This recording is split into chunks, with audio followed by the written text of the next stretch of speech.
Good morning and happy Friday. Hello, Brother Kwang. Hey, good morning, Father Viet. How you doing? I'm doing great. How are you doing? I'm doing fantastic. It's Friday. Yes, Friday. We are looking for Friday. We're planning to do something on the weekend, and I love it. I love weekend. Me too. And Brother Kwang, what happening on Friday? Usual. I teach on Fridays with my students. And especially today, we're gonna talk about the Sermon on the Mount and the Sermon on the Plain. Kind of same, but one is from the Gospel of Luke, and one is from the Gospel of Matthew. So yes, the same sermon, but it's two different authors, two different gospel. And that about school class and teaching on Friday, kind of tough on Friday to teach. But beside the class and school, anything else happening? No, I wouldn't say tough. I still love to teach on of Friday course, with my students. Yeah. Another thing I am looking forward is the weekend. Why not, right? And especially there will be some football games going on. While USC is playing on Saturday tomorrow. So why not? Sport. I'm looking forward to it. Let's go for the weekend. Yeah. And then I love sport. Enjoying sport during the weekend is one of my hobby. But sport teaching, but also there's something else within the Salesian family. There's something else happening today. Oh, I totally forgot about that. Oh yeah. No, that would be bad. I know, but what is that? Since you just mentioned about that, now I know what day it is. So, yeah. So what day is it again? Let's talk about it. Okay. Yes, today is November 13th. And we are celebrating the feast day of one of our wonderful brother, a cultural brother. Mm-hmm. That is Brother Artemides Zatti. Yes. Within the Salesian families, and we celebrate one of our wonderful Brother Artemides Zatti. And probably, Brother Kwang, you know him, right? Yeah, I do know him. So basically he is a patron for our Salesian brothers, the clergy brothers, right? Yes, of course. And he famous in many things, and one of the things he famous that kind of like he heal people, but the sick and the illness come to him and ask him for even though he was not a doctor, but a lot of people came and get and seek for help from him. It's amazing. You and I can have a conversation and talking more about Brother Artemides Zatti. Mm-hmm. But I think today is a good day to invite our brothers who are living that vocation as a cultural brother to share and to talk about it. It's better, right? Yes, it will be a lot better than so I think so that in saying that, I think it's a good time to invite our brothers who are living that vocation as a cultural brothers to share with you, to talk about Brother Artemides Zatti, and also share their experience as a cultural brothers. Yeah. Brother Artemides Zatti is famous for being a healer. He worked in a hospital which he had founded and took care of people both in the hospital and in the town. And he's famous for riding his bicycle through the town. When he's in the hospital, or he takes his bicycle out. He comes back to the community for lunch. He takes his bicycle out and so on and so forth. But I think the key to his success as a healer is that he saw Jesus in every one of the people that he was ministering to. He'd say something like to his helpers, okay, this Jesus here needs an aspirin. This other Jesus there, I think we got to keep him a couple of more days. So we'll see what happens. There's the key to the guy. Wow, nice. Another thing is that he was always a man of community. With all his busy schedule, he was there for practices of piety. He was there for the community meals. And when he could, he played bocce after lunch. Wow, I love it. The community life. And that about Brother Zatti, but I have another question for you. What does vocation as a brother mean to you? I think the basic thing is that the whole church has to heal and has to teach. When the church heals, what that means is that they're making the world act like the gospel. There's a line about that in the Second Vatican Council. It's in the Lumen Gentium, Article 31. It belongs to the lay people to order temporal affairs of the kingdom, and brothers are lay religious. Now, teaching, that means announcing the gospel. So in very simple terms, the whole church has to teach the gospel, and the priests are leaders in this.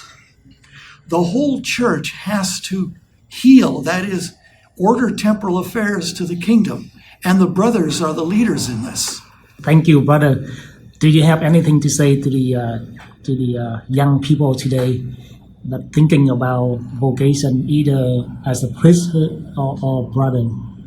Don't forget that everyone has a vocation. Everyone, priest, brother, sister, layperson, pope, bishop, whatever. Everyone is called by God to be God's healing and announcing presence somewhere where nobody else can.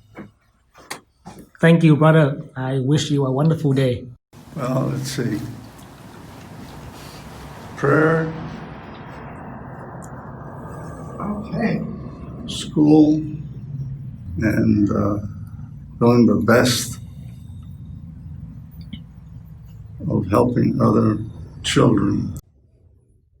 I think a coadjutor brother Salesian isn't merely defined by a particular ministry or role or even a job, but through the example of many brother Salesians that I have lived with and have been examples for me, I've learned that it's more about being a joyful presence in community among our lay colleagues who share our mission, and especially among the young people who come in and out of our life every day. Well, I read his life almost 20 years ago, but I still remember a few things about him, and he was a very interesting individual. You know, he was born in Italy in the region of Boreto, which is part of Emilia, so Emilia, Milano, and up in the northern of Italy. And he was born in 1880, and in 1897, it was the family, because of difficulties throughout Italy, there wasn't a whole lot of food, and there was a lot of problems going on. The whole family immigrated to Argentina. That was in 1897.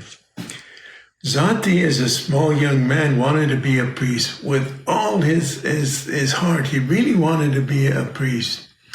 And so he contacted the Salesians. He was in contact with the Salesians. And this was already in Argentina. Now, at that time, to be a priest, you needed good health. And his health was not good, and he had contracted tuberculosis, which was a very serious illness at the time. Then his spiritual director and Father Garone, they more or less advised him, listen, Artemides, if you let go of the idea of priesthood, and perhaps you might think about the brotherhood, perhaps God will give you a cure, but you'll still be able to do an awful lot of work. And he said, since it took a lot from him to actually give up that idea, but he did. And in doing so, he was cured. And he had a tremendous life, beautiful life. And as the infirmarian, first beginning and first steps of infirmarian, it arrived to a certain point where he was founding a little hospital, and but later they had to move because it was not the land was not didn't have the proper papers for it. Nonetheless, he was doing so much good that the people wanted to go to Artemides instead of a full trained doctor, a doctor that had gone to university at that time and they had their license and everything. They preferred to go to Artemides. So that shows you how he was. Later on, he had an apostolate where after they moved, he was going around in a bicycle. Anybody called him anytime, night or day. He would get up and zoom. He'd be there helping the people, especially the poor, the sick. Sometimes if he got to a home and he was helping them out, he saw that they had nothing. Instead of them paying him, he was leaving a little something of a little bit of money or something so they could buy a little bit of food, and that was probably the best medicine they could have. And in a sense, he had said, I believed and I was cured. And he's gone already in the stage of towards beatification. The first step is blessed. He's passed that. And now, the servant of God, then the blessed. He's now declared the blessed. And, we hope that in time he'll be able to work a few miracles so he can be a saint. There was another brother, Simon Sruji. He was from Bethlehem, and his life was almost identical and parallel to Artemides.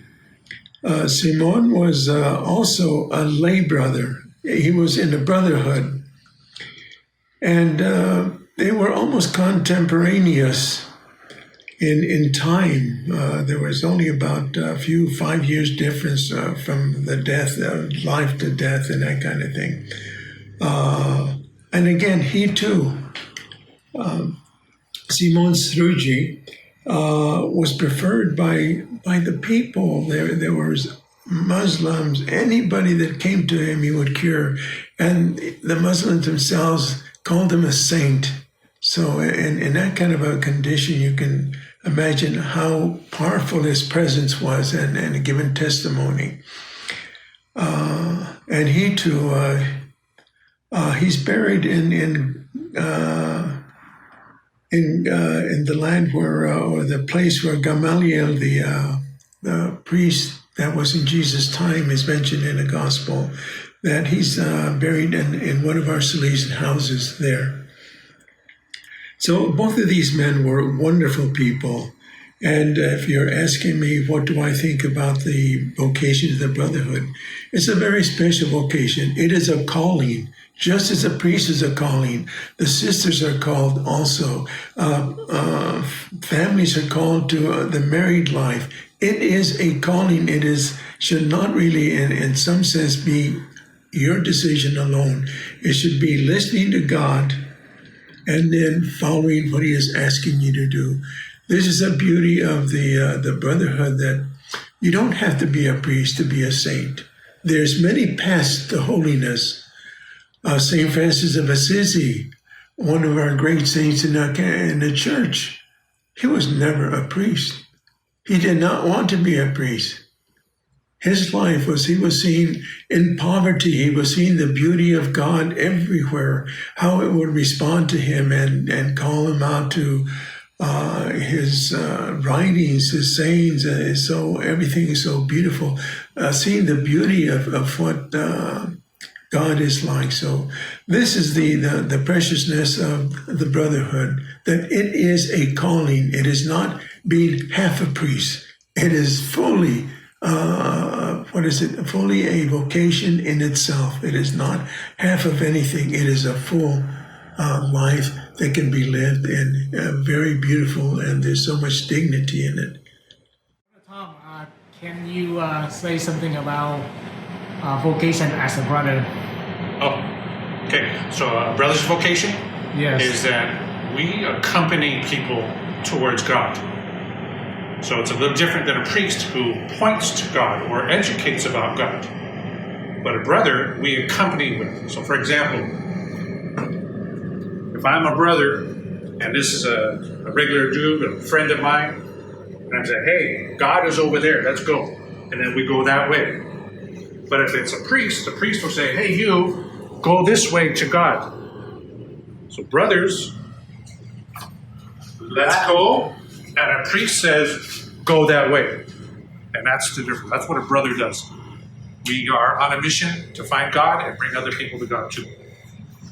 So we would like to say thank you to our brothers, our Korean brothers, to share their life, their experience as Korean brothers. And thank you to all of you for listening and watching us on social media. And please continue to support us, continue to pray for our cultural brothers, so we can have more vocations, both as the cultural brothers and priesthoods. And continue to follow us and surprise. Yeah, don't forget to follow us on social media. Thank you.